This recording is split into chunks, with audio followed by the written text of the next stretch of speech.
আসসালামু আলাইকুম, ইজি পাঠশালার পক্ষ থেকে সবাইকে স্বাগতম। তো আজকে আমরা ফিজিক্স ফার্স্ট পেপারের সেকেন্ড চ্যাপ্টার ভেক্টর চ্যাপ্টারটি পড়ব। তো এই কদিন আমাদের কিছু র্যান্ডম টপিক আপলোড করা হয়েছে, কিন্তু আজকে থেকে আমরা এই চ্যাপ্টারটা চাচ্ছি যে শুরু থেকে শুরু করব এবং শেষ করব ইনশাল্লাহ। তো চলো শুরু করা যাক। তো আচ্ছা, প্রথমে আমাদের এই ভেক্টর জানতে হলে যে জিনিসটা না জানলেই নয় সেটা হলো রাশি, কারণ ভেক্টর হলো এক প্রকার রাশি। তো ভেক্টর আমরা যদি রাশির সংজ্ঞা যাই তাহলে বস্তু জগতে যা কিছু পরিমাপ করা যায় তাকে আমরা রাশি বলি। তো আসলে এর জিনিসটা কি, যেমন আমাদের ভর, এটা আমরা পরিমাপ করতে পারি। আমরা যদি এই কলমটার কথা চিন্তা করি, এর দৈর্ঘ্য, প্রস্থ, উচ্চতা সব কিছু কিন্তু আমরা পরিমাপ করতে পারি। তো আমরা যা কিছু পরিমাপ করতে পারি আসলে সেইগুলোকেই আমরা রাশি বলি। তো রাশিকে কয় ভাগে ভাগ করা যায়? আমরা যদি কোনো রাশিকে প্রকাশ করতে দিকের প্রয়োজন হয় নাকি হয় না এই জিনিসটা বিবেচনা করি, তাহলে রাশিকে দুই ভাগে ভাগ করা যায়। একটা হলো স্কেলার রাশি আর একটা হলো ভেক্টর রাশি। তো স্কেলার রাশি কি? স্কেলার রাশি বলতে আসলে বোঝায় যে রাশিকে প্রকাশ করতে কোনো দিকের প্রয়োজন হয় না। যেমন আমার ভরের কথা চিন্তা করো, আমি যদি বলি আমার ভর 5 কেজি, আমি কিন্তু বলি না যে ভর কোন দিকে 5 কেজি, ভর আমার উত্তর দিকে দক্ষিণ দিকে না কোন দিকে 5 কেজি, এটা কিন্তু আমার বলার প্রয়োজন হয় না।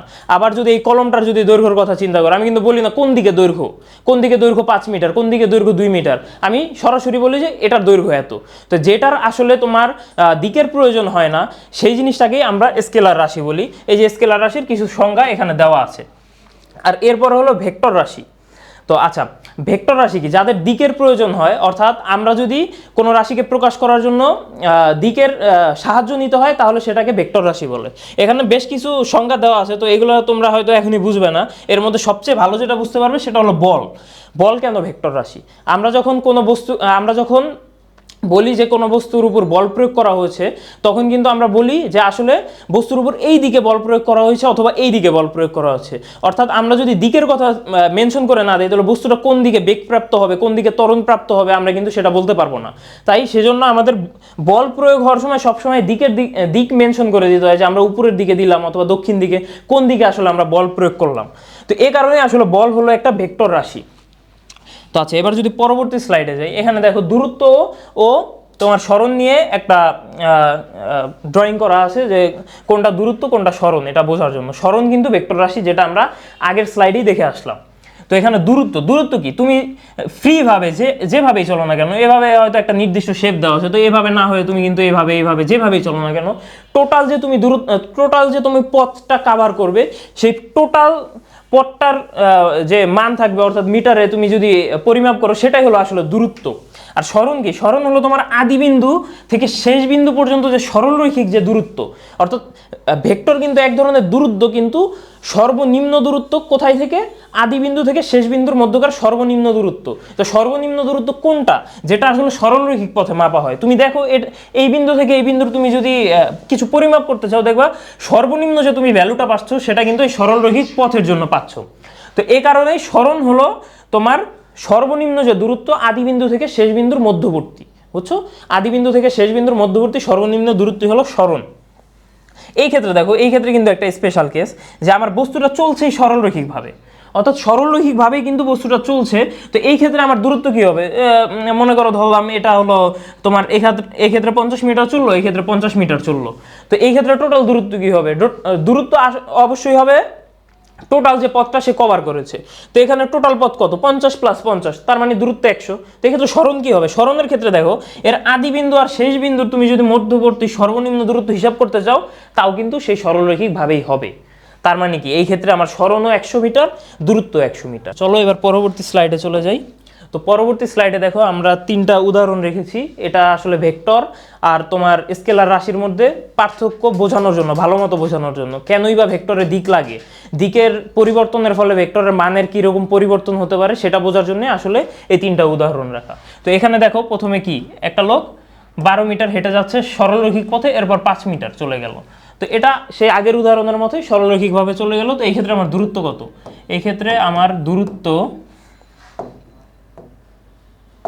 এই ক্ষেত্রে আমার দূরত্ব সমান হলো 12 + 5 = 17 মিটার। এবং সরণ কত? সরণও কিন্তু, যেহেতু আমরা সরণ ক্যালকুলেট করি সরলরৈখিক পথে এবং লোকটি চলেছে সরলরৈখিক পথে, তার মানে আমার দূরত্ব যা সরণতা, অর্থাৎ এটা সমানই আমার সরণ, অর্থাৎ সরণ আর দূরত্ব এই ক্ষেত্রে আমাদের সেম।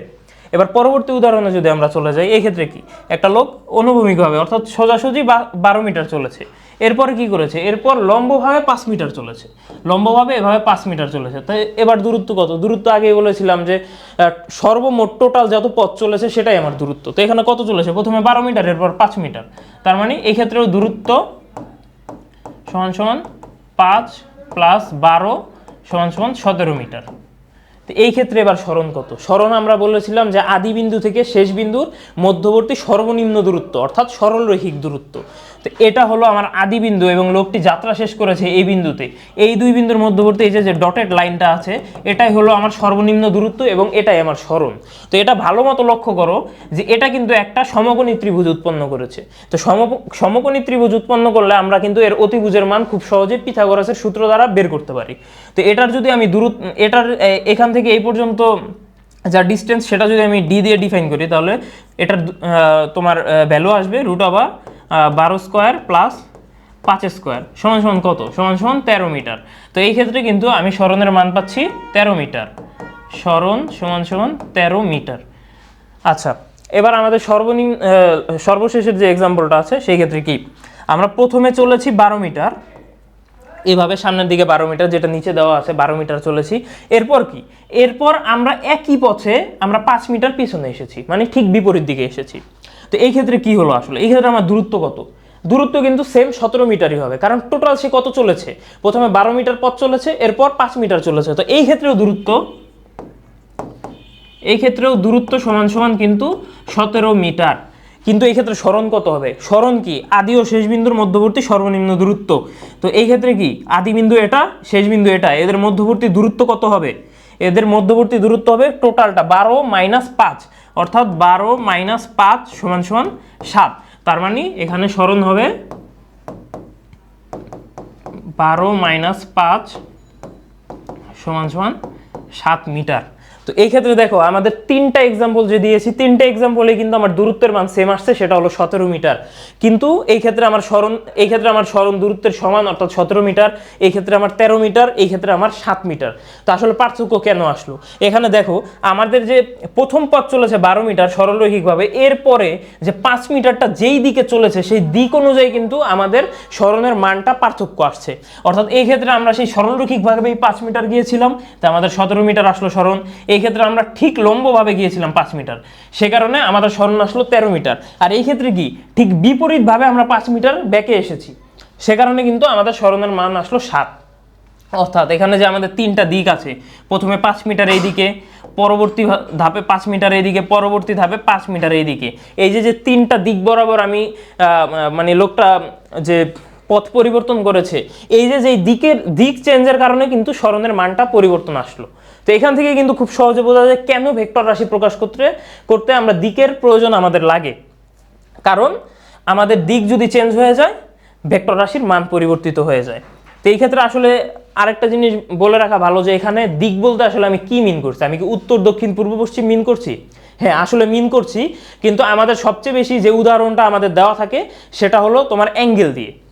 অর্থাৎ তোমার কোশ্চেনে যদি বলা থাকে যে এই ভেক্টর রাশিটার তুমি দিক বের করো, এখানে দিক বলতে কিন্তু উত্তর দক্ষিণ পূর্ব পশ্চিম বোঝায় না, এখানে দিক বলতে তোমার কাছে আসলে অ্যাঙ্গেলটা যাচ্ছে, অর্থাৎ এটাও কিন্তু একটা দিক। আমি যদি বলি একটা ভেক্টর রাশি তোমার এক্স অক্ষের ধনাত্মক দিকের সাথে 30 ডিগ্রি অ্যাঙ্গেলে এর দিক, তার মানে এটা বোঝায়, অর্থাৎ এর দিকই আসলে এর কোণ দ্বারা ডিফাইন হয়। অর্থাৎ আমরা কিন্তু এখন উত্তর দক্ষিণ পূর্ব পশ্চিম এগুলা আর কি ইউজ করা আমাদেরকে এইগুলা ইউজ না করে আমাদেরকে অ্যাঙ্গেল ইউজ করতে হবে, এটাই আসলে ভেক্টর রাশি প্রকাশ করার উপায়। তো এখন দেখো আরেকটা এক্সাম্পল দেখি যেটা আসলে তোমাদেরকে আরো ক্লিয়ার করবে। সেটা হলো দূরত্ব যদি আমাদের থাকে, সরণ কি আমাদের শূন্য হতে পারে? তো চলো সেটাই দেখি। মনে করো একটা লোক এইদিকে 5 মিটার সামনের দিকে হাঁটলো 5 মিটার, এবং সে একই পথে আবার 5 মিটার ফেরত আসলো। এই ক্ষেত্রে দূরত্ব কত? দূরত্ব হলো টোটাল পথ যতটুকু চলেছে, অর্থাৎ টোটাল পথ কত? 5 মিটার সামনে গিয়েছে, 5 মিটার পেছনে এসেছে, অর্থাৎ টোটাল দূরত্ব কিন্তু আমার এই ক্ষেত্রে দূরত্ব সমান সমান 5 প্লাস 5 সমান সমান 10 মিটার। এক্ষেত্রে দূরত্ব কিন্তু আমার 10 মিটার, কিন্তু সরণ কত? সরণ হলো আদি ও শেষ বিন্দুর মধ্যবর্তী দূরত্ব, কিন্তু এখানে তো আদি ও শেষ বিন্দু একই, কারণ 5 মিটার যেই পথে চলেছে 5 মিটার আবার একই পথে ফেরত এসেছে। তো এই ক্ষেত্রে আমার সরণ কত? এই ক্ষেত্রে আমার সরণ সমান সমান 0 মিটার। তো এটা দ্বারা কিন্তু খুব সহজেই বোঝা যায় যে আসলে আমাদের ভেক্টর রাশির মান সরণ 0 থাকলেও ওইখানে যে স্কেলার রাশিটা আছে সেটার কিন্তু একটা ভ্যালু থাকতে পারে। এটার আরও একটা এক্সাম্পল যদি দেখো, যে মনে করো তুমি এরকম পথে এরকমভাবে ফেরত আসলা এক জায়গায়, তো এখানে টোটাল মনে করো তুমি 100 মিটার পথ হেঁটেছো, অনেক কষ্ট করে হেঁটেছো, মনে করো তোমার ম্যারাথন রেস লেগেছে, তুমি ম্যারাথনে এত বড় রাস্তা পুরোটা কভার করে আবার সেই আদিবিন্দুতে পৌঁছালে।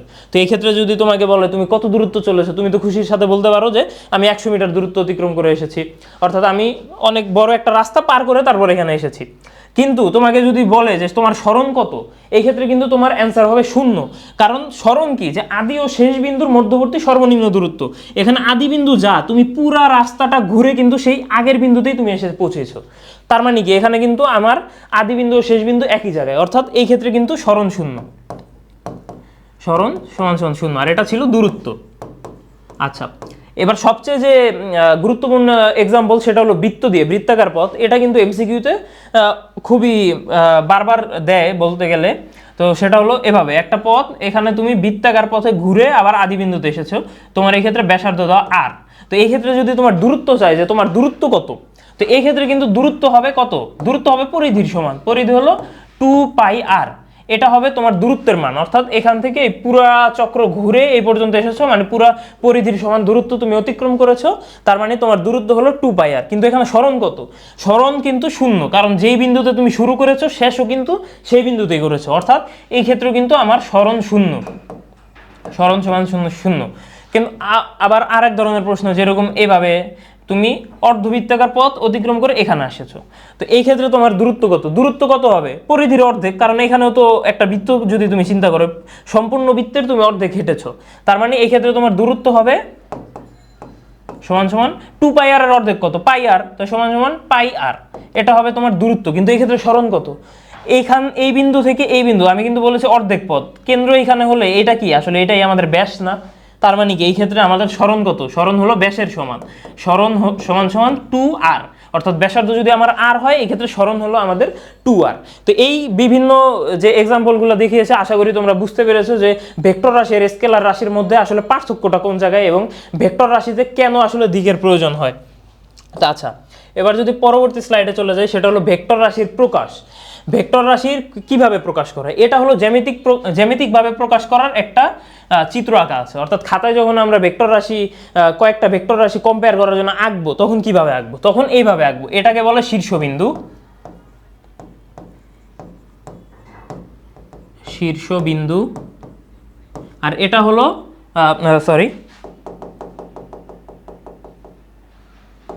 এটাকে বলে আমার পাদবিন্দু, আর এটা হলো আমার শীর্ষবিন্দু।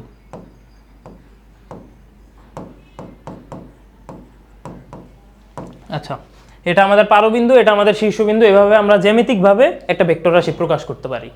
কিন্তু আমরা ভেক্টর রাশি যে জ্যামিতিকভাবে প্রকাশ করলাম, আমাদের তো খাতায় এমনি সাধারণভাবে তো লেখা লাগে, অর্থাৎ আমি মনে করে লিখলাম যে এ ও ভি ভেক্টরকে যোগ করে পাই, তো এ ও বি ভেক্টরকে যোগ করে পাই, এখানে এ আর বি কি খালি লিখবো না, এখানে এ আর বি যে আমি এই দুটো যে ভেক্টর, এটা আমার বোঝানোর জন্য একটু অন্যভাবে লেখা হয়। তো কীভাবে লেখা হয় সেটা আমরা দেখছি।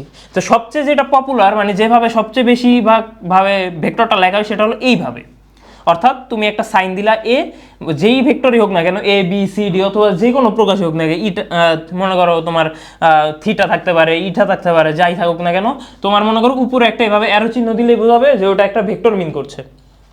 তো এটা কি বোঝাচ্ছে আসলে, এটা কি দিক বোঝাচ্ছে না, তোমার যদি ভেক্টরটা এরকমও হয় তাও তোমার এই ভেক্টরটাকে এভাবে লিখতে হবে। তোমার ভেক্টরটা যদি এভাবে হয় তুমি কিন্তু এভাবে লিখতে পারবা না যে এভাবে তীর চিহ্ন দিয়ে দিলাম, না এটা হবে না, তোমার এই ভেক্টরটাকেও তোমার এরকম দিতে হবে এই দিকে, অর্থাৎ এটা কোনো দিক বোঝাচ্ছে না, এটা বোঝাচ্ছে জাস্ট কেবলের দিক আছে, কিন্তু এটা কোন দিক, এটা এই দিকে আরো চিহ্ন মানে যে এই দিকের দিক বোঝাচ্ছে না, সেটা আসলে না। তা আরও কীভাবে প্রকাশ করা যায়, তো এখানে একটা লিস্ট লিখে দেই, সেটা হলো এটা তো দেখলামই এইভাবে, আর একটা হলো তুমি এর উপর একটা দাগ দিয়ে, আর একটা হলো এর নিচে একটা দাগ দিয়ে, আর একটা হলো যেটা আগে বইয়ে ইউজ করা হতো, অর্থাৎ প্রিন্টিংয়ে যেটা ইউজ করা হতো, কিন্তু এখন আমাদের সুবিধার জন্য আর কি এভাবে ইউজ করা হয়, সেটা হলো বোল্ট করে, বোল্ট কি অর্থাৎ মোটা করে আর কি, এভাবে। অর্থাৎ তুমি যদি এ দেখো খালি এরকম চিকন একটা এ দেখো, এটা হলো একটা স্কেলার রাশি মিন করছে, যেমন মনে করো দ্রুতি, কিন্তু এই যে মোটা রাশিটা এটা অবশ্যই বেগ নির্দেশ করবে, কারণ দ্রুতির যে ভেক্টর রাশি সেটাই আসলে বেগ। তো এটা এভাবে, কিন্তু ম্যাক্সিমাম ক্ষেত্রে আমরা এটা ইউজ করি আর কি, তো এটা ইউজ করাই ভালো। আচ্ছা, তো জ্যামিতিকভাবে যে আমি যে জ্যামিতিক এই যে কথাটা উল্লেখ করছি, এরও কিন্তু কিছু একটা সিগনিফিকেন্স আছে। সেটা হলো তোমার ভেক্টর কিন্তু জ্যামিতিক নিয়ম মেনে চলে। অর্থাৎ তোমার যদি এই পুরো রাশিটার মান যদি হয় 10 নিউটন, এর যদি অর্ধেক করো, অর্থাৎ অর্ধেক কি, এতটুকের মান কিন্তু অবশ্যই 5 নিউটন হতে হবে। অর্থাৎ এইটা তোমার স্কেলটা মেপে 10 সেন্টিমিটার করে 10 নিউটন দেওয়া লাগবে এরকম না বিষয়টা, কিন্তু এটাকে যদি 10 নিউটন ধরেই ফেলো তাহলে এর যে অর্ধেক সেটা কিন্তু 5 নিউটন হতে বাধ্য। এটাই হলো, এটা জ্যামিতিক নিয়ম ফলো করে। তো এটা বিভিন্ন যে আমাদের জ্যামিতিক উপপাদ্য আছে সেটা দিয়েও এভাবে ভেক্টরের ক্যালকুলেশন করা যায়, সেটা আমরা সামনের কোনো ক্লাসে দেখবো। তো আপাতত এটুক জেনে রাখো যে এই পুরা রাশিটা, এটা যদি আমার 10 নিউটন মিন করে, এর অর্ধেক, অর্থাৎ আমি খাতায় আঁকছি যতখানি, এই পুরাটা 10 নিউটন মিন করলে এর অর্ধেক আঁকাকে সেটা আমাদের 5 নিউটন মিন করবেই করবে।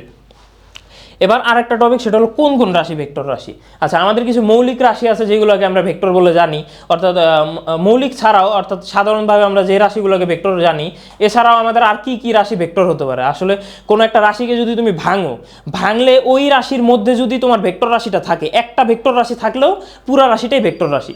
অর্থাৎ তোমার স্কেলার রাশি হওয়ার জন্য তোমার ওই যৌগিক রাশিটাকে ভাঙলে প্রত্যেকটা রাশি তোমার আসলে হতে হবে, তোমার স্কেলার হতে হবে। কিন্তু ভেক্টরের জন্য জাস্ট একটা রাশি যদি ভেক্টর থাকে, পুরো রাশিটাই ভেক্টর। যেমন তোমার তুমি যদি বলের কথা চিন্তা করো, বল এফ সমান সমান এম এ, এখানে এমটা কি, এম হলো আমাদের ভর, এটা কিন্তু একটা স্কেলার রাশি। কিন্তু এ কি, এ ত্বরণ। ত্বরণ কি, ত্বরণ কিন্তু আসলে একটা ভেক্টর রাশি। তার মানে বলকে আমাদের ডিফাইন করার জন্য আমাদের স্কেলার রাশি এম এর প্রয়োজন হলেও কিন্তু একটা ভেক্টর রাশি এর প্রয়োজন হচ্ছে। তার মানে বল একটা ভেক্টর রাশি। একইভাবে তুমি ওজনের কথা চিন্তা করলে, ওজনও কিন্তু এক ধরনের বল। তো এইভাবে তুমি যদি বেগের কথা চিন্তা করো, তাহলে বেগ ভি সমান সমান এস বাই টি। এখানে এস আসলে কি মিন করছে, এস আসলে সরণ মিন করছে। তার মানে সরণ বাই সময়। এখানে সরণ হলো একটা ভেক্টর রাশি, তার মানে আমাদের বেগটা হলো একটা ভেক্টর রাশি। তো এভাবে আসলে আমরা বুঝতে পারি যে কোনটা ভেক্টর রাশি আর কোনটা আসলে স্কেলার রাশি, যদি কোনো যৌগিক রাশি হয়, অর্থাৎ বেশি যৌগিক, অর্থাৎ অনেকগুলো রাশির সমন্বয়ে গঠিত। তো আশা করি তোমরা বুঝতে পেরেছো যে আসলে কোনটা ভেক্টর রাশি আর কোনটা স্কেলার রাশি। তো এটা যদি বুঝে থাকো, তোমাদের জন্য একটা কোশ্চেন আছে। আমি আগেই বলেছিলাম যে আসলে কোনো একটা রাশিকে ভেঙে যদি পাও যে ওটার ভিতরে একটা ভেক্টর রাশি আছে, তাহলে কিন্তু এটা ভেক্টর রাশি। কিন্তু এখানে কিন্তু দুইটা এক্সেপশন দেখতে পারো। সেটা হলো চাপ পি সমান সমান কি, পি সমান সমান এফ বাই এ, অর্থাৎ বল সমান সমান ক্ষেত্রফল, বল ডিভাইডেড বাই ক্ষেত্রফল। বল কিন্তু আমরা আগেই পড়েছি একটা ভেক্টর রাশি, কিন্তু তাও আমি বলে দিলাম যে চাপ আসলে কোনো ভেক্টর রাশি না। তো এটা তোমরা চিন্তা করার চেষ্টা করবে যে কেন আসলে চাপ ভেক্টর রাশি না, এটা চিন্তা করবে। সাথে সাথে এটাও চিন্তা করবে যে তড়িৎ প্রবাহ কেন ভেক্টর রাশি না, তড়িৎ প্রবাহ ভেক্টর রাশি কেন, এটার কিন্তু কিছু লজিক দেওয়া যায়। যেমন মনে করো এইখান দিয়ে আই প্রবাহিত হচ্ছে, তো আই প্রবাহিত হয়ে এই যে এই পথে চলে গেল আই, এই পথে চলে গেল আই, এই পথে আই চলে গেল, এই যে আই কিন্তু 3 দিকে গেল গা। আমি আগে বলেছিলাম যে ভেক্টর রাশি প্রকাশ করার জন্য দিকের প্রয়োজন নাই, এখানে কিন্তু খুব সুন্দর মতো তড়িৎ প্রবাহ কিন্তু 3 দিকে, অর্থাৎ 3 দিক, এই যে আমি দিকের কথা মেনশন করছি, 3 দিক বরাবর চলে গেল, এরপর আবার 3 দিক বরাবর মনে করো যুক্ত হয়ে আবার আই আকারে এখানে ফেরত আসে। তো এখানে তড়িৎ প্রবাহের ক্ষেত্রে কিন্তু আমার দিক কথাটি মেনশন করা লাগতেছে বারবার, কিন্তু তাও কেন এটা ভেক্টর রাশি না। তো এটা আসলে তোমরা চিন্তা করে বের করার ট্রাই করবে। আমরা ইনশাল্লাহ পরবর্তী ক্লাসে এটা প্রমাণ করে দেখাবো যে কেন আসলে চাপ ও তড়িৎ প্রবাহ ভেক্টর রাশি না। তো ইজি পাঠশালার সাথে থাকার জন্য ধন্যবাদ। আশা করি তোমরা এই ভিডিওগুলো মনোযোগ দিয়ে দেখবে এবং কন্টিনিউ করবে। ইনশাল্লাহ তোমাদের ভেক্টর চ্যাপ্টারটি খুব ভালোভাবে শেষ করা যাবে। আসসালামু আলাইকুম।